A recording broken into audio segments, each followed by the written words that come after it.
Hello, today is the day I'm going to do what everybody's been waiting for, WOW and FLUTTER test on the Teac W-1200B. Welcome to another Gary Keep It Simple. I'm Gary, and today, in keeping up with the standards of the channel, I'm going to discuss the merits of modern and old cassette decks. The compact cassette, a Philips trademark, was introduced by the Philips Corporation at the International Funkausstellung Berlin in 1963. I've been doing a bit of research, and it's quite surprising what you find out when you start looking at the numbers. There seems to be a general consensus that modern decks are crap, particularly amongst some of the more extreme type hobbyists. And the general consensus is that the tension mechanism is to blame. As this is the only mechanism available at the moment, then maybe that's a reasonable conclusion. We need to look at this to see if it's true. What does appear to be true is that the later decks, as in nearer you get to 2021, are not as good as the best of the earlier decks. Warning, just because a deck is old doesn't mean that it's good.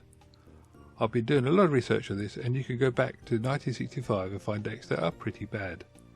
It would appear that the majority of decks were down amongst the 0.0 something, not something you can guarantee on.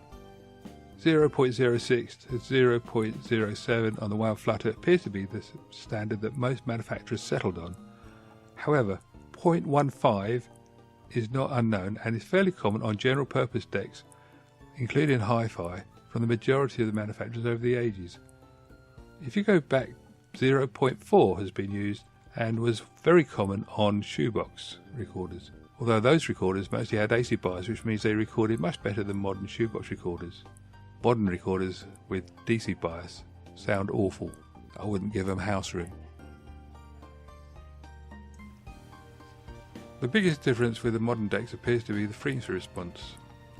That of course comes down to things like heads.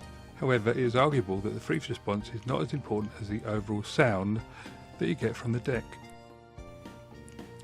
I have noticed another feature Facebook groups get excited about, and that is they refer to the sound of the tapes and the sound of their decks.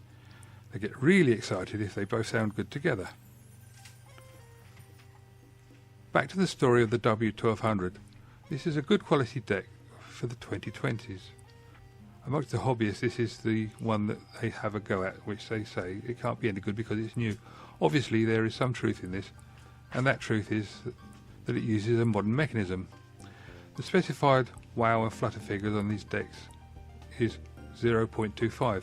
However, if you look at the decks over the time, for instance the Teac V377, this is a deck that is not very old and used the same tension mechanism that appears to be being used in all the new decks, but had a much better WOW and FLUTTER figure.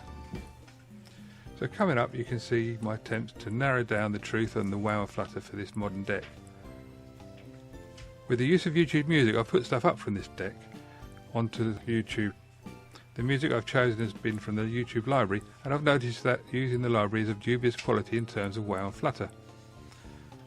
Has the deck been subject to the problems of misrepresentation from the music? Stay tuned to find out. Results just in. Looking at the two decks, you've got the left and the right coming up on here, and the results are very, very good. Less than 0.2 on average, and that's using a homemade tape.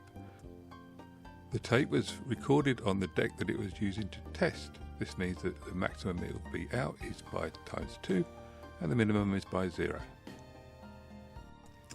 I would say the end result of this is that the machine is actually a good machine, well featured, nicely put together, and it does the job. And it does the job to the standards that you'd expect from the mid-80s and 90s decks that were of high quality.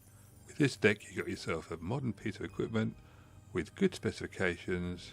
They've actually specified it not as high as the results you get, and you get lovely playback and good quality sound.